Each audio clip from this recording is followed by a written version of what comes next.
Yeah, soldiers! It's your boy Namasage, along for the universe, and welcome to the first episode of the Sage's Sanctum podcast. So, I guess a lot of you are kind of going to be new to this little process because this is kind of the first time that this has ever appeared on the channel, and you guys are probably very curious on how this could go. I think you're going to really like this by a lot. Me and Drew are also working on something called the Renegade Rant podcast, where we talk about more negative topics. So it's going to be on his channel. I think you guys are going to really like that. So when the first episode drops after this podcast, you guys should watch that. I'll post on my community tab. It'll probably on Discord as well. And all the good stuff. So basically we have sister podcasts. So we have our positive stuff here, and most of the negative stuff will be on mine. Yep, it's a great process. So, I guess our first topic for today is, I guess we should introduce our individual waifus of the day. I guess to start us off, my waifu today would be Hinata Hyuga, because I just recently used her in a video, which was, how do you rate material? So, Hinata is a very good waifu in terms of like all the characteristics. She's loyal, she's very pretty, she's got all the great details, she's very good material, if you know what I'm saying. So, it's all there, you know what I'm saying? Okay, so, Drew, who would your waifu today be? Well then, I'm going to pick Cornelia of Britannia. Oh, wasn't that like in Code Geass? Yes. Oh my god, that could be interesting. Interesting choice. Well, do you have any reasoning? I was pressured for time, so I just picked someone. Not much. That's the reason why I picked her. Okay, just popped it out of thin air or stuff like that. Okay. Oh no, maybe you could look at an image later, and you might figure out why. Okay, that's fair. I haven't gone into that far into. I'm not that far into Code Geass at the moment to like. It's honestly great because I watched the last movie, which basically tied the ending for everything. Like, there is one thing that's bad about it, but that's gonna be saved for another podcast one day. Oh, I see now. Okay. Just looking at images. Yeah, she's got some good details. Oh, man, she's got some good and she's got some. Yeah, okay. I understand now. Good job. Okay. All right. I guess moving on from that, let's talk about the second topic of the day, since it's going to be more of a short podcast since it's our first episode. Why Bleach should have a Kai. So, you guys know DBZ Kai, which essentially had like zero fillers, zero anything, basically just the entire story of Dragon Ball. We think that Bleach should have this. It would be, and I think Drew can like explain that pretty well. Yeah, because there's other fan projects like Naruto Kai. There's also like startups like Bleach Kai, but it's just episode counts, and honestly, Bleach just needs to be redone. Like, the aspect ratio isn't up to par what today's standards are, honestly. And at minimum, it just needs like an HD remaster, which that would take forever if they just wanted to use the original episodes. There's also like the issue of like having to go for some of the filler arcs, which is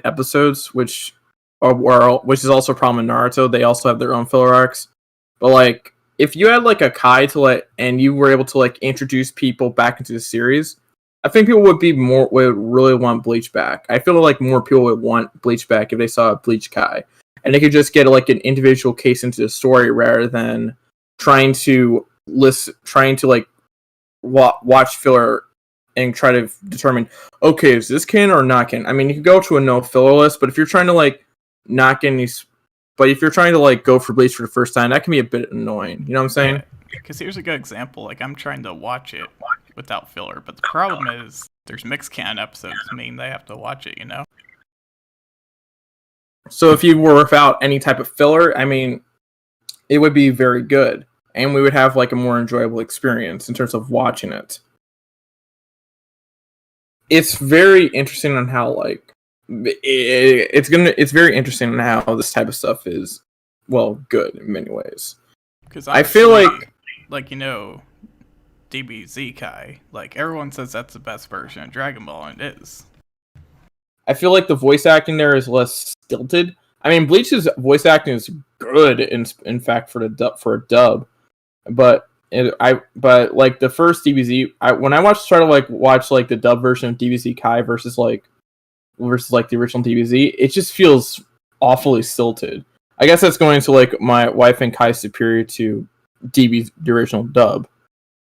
Well, I think with Bleach, for example, like since I'm the person who's most recently watching it to basically do Bleach what-ifs in the future, I do think the first season did have some parts in it that could have been better, but I do think once you get past season 1, it really ramps up to the story and everything, so that's why I think it's deserving of a Kai, honestly. Soul Society is great. Soul Society is really good. Yeah. Which I'm almost done with that. Yeah. I feel like I'm very excited in terms of like this could also be very good in terms of like trying to give people a Blood War anime, because we all know that hasn't been adapted into an actual anime yet. In fact, it's why it's been kind of campaigned by Bleach fans.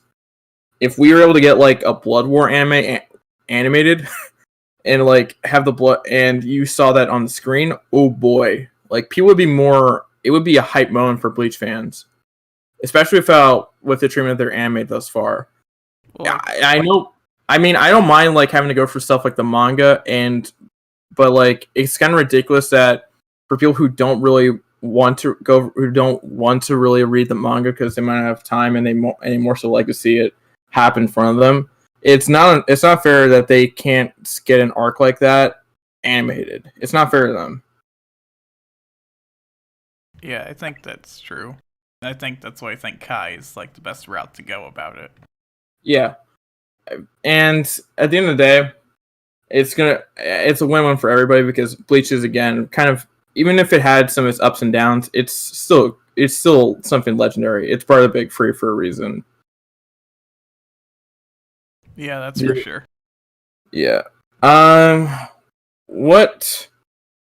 So if there were this could be a very, very good. I think this could be a very good year for anime as well. I mean, we've had some good stuff with like My Hero Academia recently, and late last year we had stuff like The Rise of Kimetsu no Yaiba and Vinland Saga. Oh yeah, the new My Hero movie's coming out, which I'm gonna try to see. I'll try to watch it as well. That could be pretty cool to see. Because I saw the Code Geass movie and Super Broly in theaters, and it really changed my mind of seeing anime movies in the big screen. Yeah, that sometimes experiences can change that.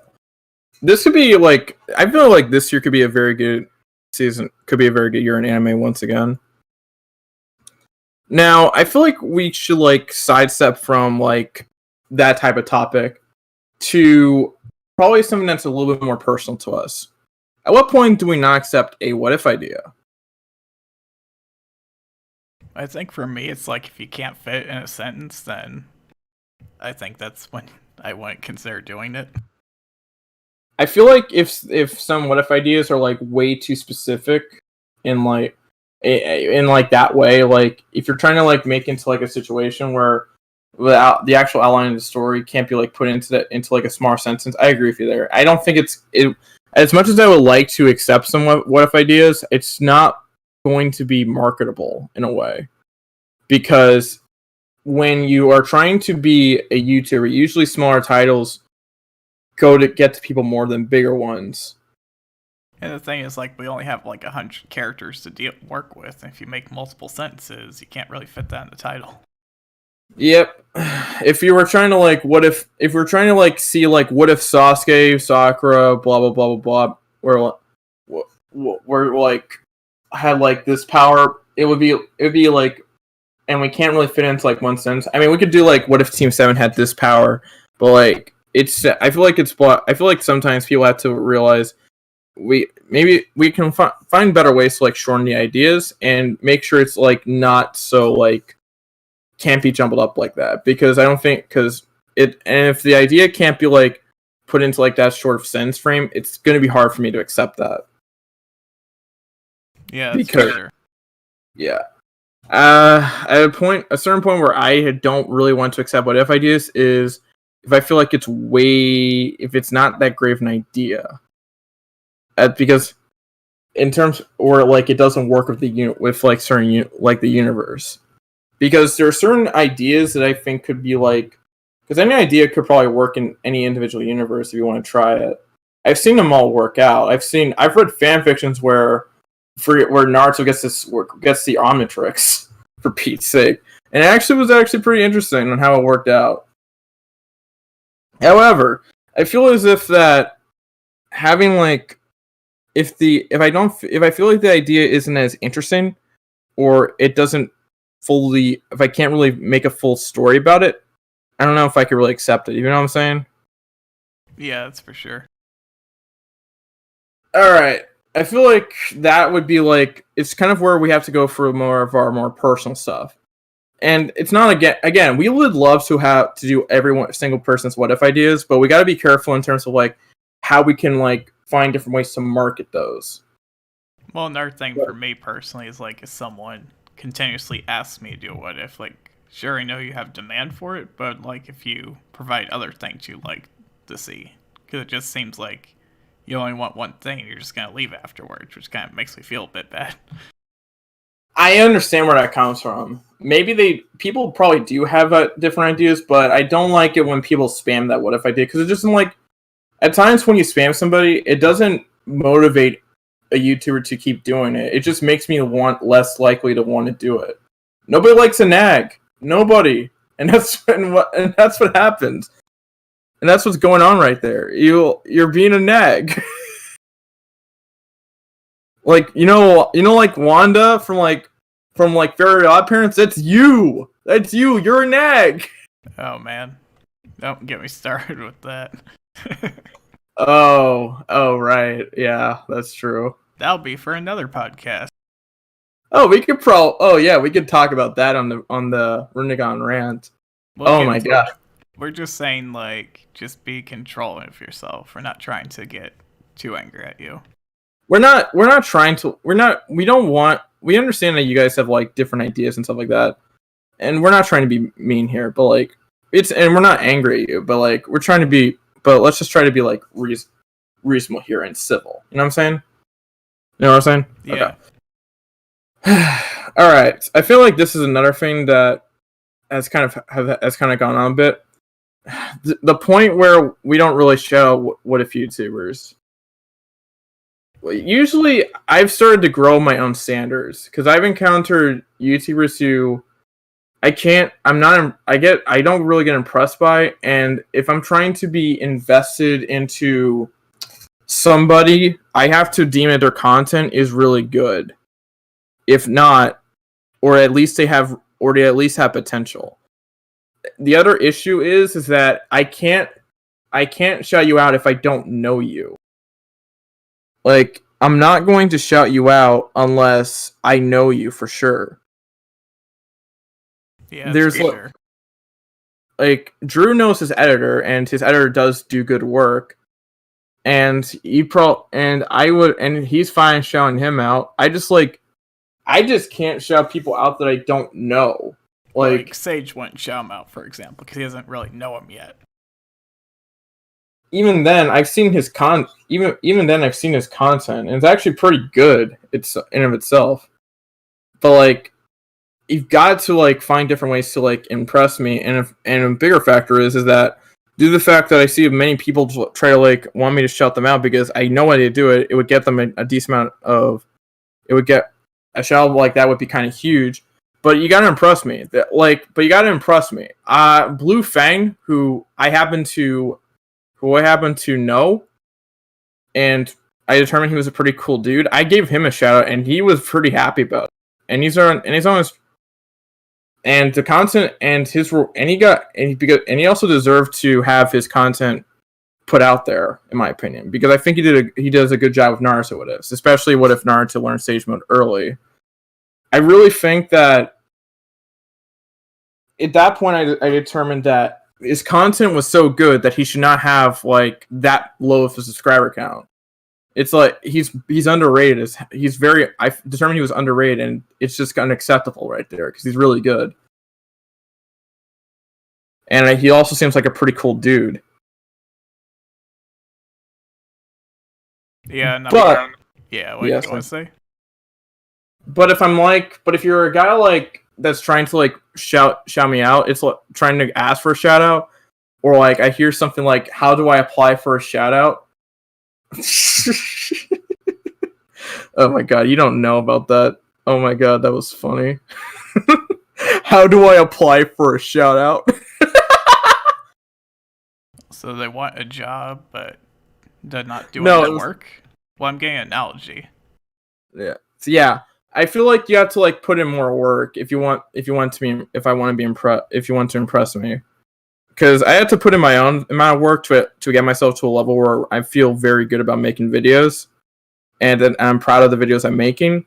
I'm proud of my older stuff, but I've gotten to a point where I feel like a lot of people can be proud of the stuff I'm making, and I can be proud of the stuff I'm making as well. You know what I'm saying?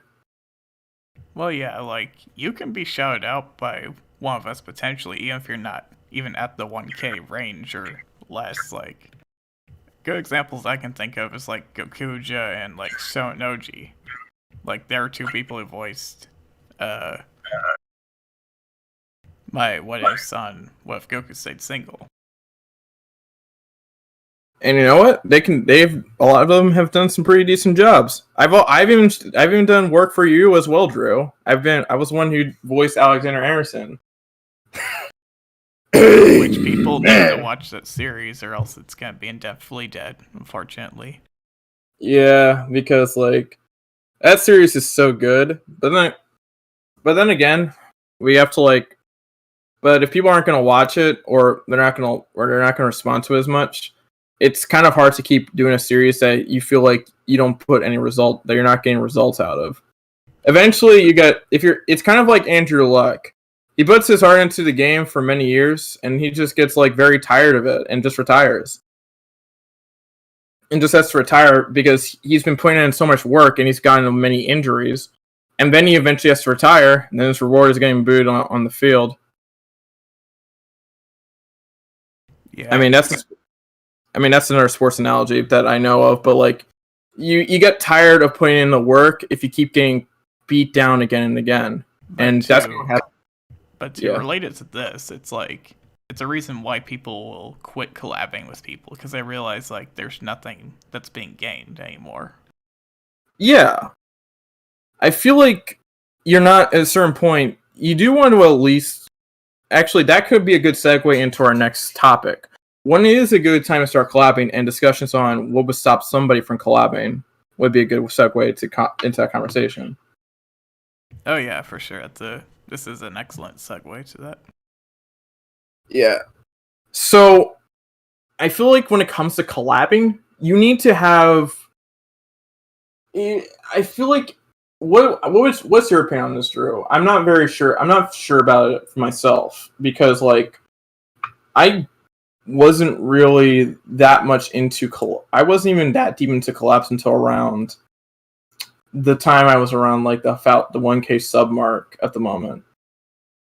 Well, it's either there's two ways this can work. If you have a collab like me and Smugstick, for example, which we are definitely apart in subs, I have to have something to offer him that makes it worthwhile. But if you want to do it the inverse, the person collabing with you has to do that job. I feel like that's a good point. There has to be like something that both can gain. As a smaller creator, you can like one, get a shout out, two, you might be able to get more feedback coming in to improve yourself as a content creator. Well, not actually necessarily a shout out, it's just like you're in the video with somebody. And if you're collabing with them, it's pretty good. There's a lot to gain from that versus even a shout out. Oh god. Like, you gain more from a collab than a shout out, in all honesty. Yeah, because even when we talk about like shout outs, like it's like you're only getting your name mentioned once. You're not actually a part of the video. And the people that are going to you are going to go to that person because of the name, because people are like your channel, like the channel of the one who shouts you out, not because they really like you as much. Yeah, if They're your going to be, stuff is not like on par with them, people just leave. yeah, it's kind of where we get to like, but if you get that collab certificate, it's like, oh, this guy really deems this dude to be on the same par, and he's actually pretty good. It's like, because if you're saying like in the same video with them back to back, it's like, oh, that's interesting. Because at the end of the day, you can get people to like check you out, more people check you out, and it's more validity there, I think, in my opinion, than like a shout out. Not that they don't help, but there's more validity there. Yeah, it's for sure. You've got to eventually like but I feel like there could be different cases, because when Tyler did my What If We Caught You Up the Naruto series and I had a bit of an influx of new subscribers coming in, I was like, okay, I got to work even harder to like keep my audience. It's like I got to get to the point where I can reach on par of him, and that way I can keep the audience that I just got. Because at times shoutouts can like motivate people to work harder, but I feel like people get the wrong idea when it comes to shoutouts. It's like, don't think that just because you got a shout out, it's gonna stay like that. Think of a shout out as a tool to like work harder. Well, it's more like, don't think that you're getting your audience, you're also getting their work on top of that. Yeah, because people go to you because they think you're on par if you did good enough of a job. Yeah, and at the end of the day, you gotta eventually have people. You've got to have people. I feel like it can be. I feel like I might be a anomaly when it comes to something like that, because I have a big work ethic when it comes to trying to improve my content. But I feel like it's fair to. But I feel like that's where you want to go with that. You know what I'm saying? Yeah. Yeah. I feel like the next thing I feel like that's mostly what we want to talk about. Do you have any like final statements, Drew? Or like anything else we could talk about? I don't think so. All right. This should be around 20 minutes worth of time for you guys, since again, this is more of an intro episode to something that could be a lot greater. I really hope that this does pretty well, and so does Drew. And whenever the Renegon Rant podcast comes out, whenever the first episode of that comes out, stay tuned for that. So, yeah. All right. This has been your boy Anime Sage, all on What If Universe. Sign out of the Sage's Sanctum podcast. Peace. YEEHAW. Bye-bye.